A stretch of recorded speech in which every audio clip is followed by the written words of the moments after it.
തൃശ്ശൂരിലെ ഡിവൈഎഫ്ഐയുടെ ജില്ലാ സെക്രട്ടറിയുടെ വെളിപ്പെടുത്തൽ CPM-ൽ നടന്നുകൊണ്ടിരിക്കുന്ന ഗുരുതരമായ അഴിമതികളുടെ ഒരു അറ്റം മാത്രമാണ്.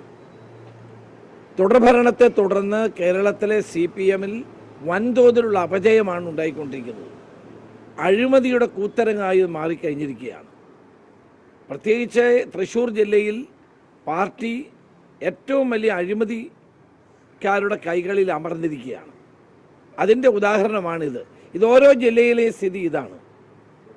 തുടർഭരണത്തിൻ്റെ വെളിച്ചത്തിൽ ആവശ്യാനുസരണമുള്ള പണമുണ്ടാക്കുക എന്നുള്ള നിലപാടിലേക്ക് പാർട്ടി നേതാക്കന്മാർ മാറിക്കൊണ്ടിരിക്കുകയാണ്.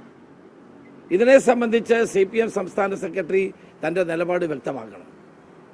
ഒരു ശബ്ദരേഖയുടെ പേരിൽ ഇവിടെ ഇപ്പോൾ കേസുകളെടുത്ത് സ്പെഷ്യൽ അന്വേഷണ സംഘത്തെ നിയോഗിക്കുകയാണ്. അപ്പോൾ എനിക്ക് ആവശ്യപ്പെടാനുള്ളത് തൃശ്ശൂരിലെ ശബ്ദരേഖയുടെ അടിസ്ഥാനത്തിൽ ഒരു പ്രത്യേക അന്വേഷണ സംഘത്തെ വെച്ച് ഗവൺമെൻറ് അന്വേഷിക്കണം.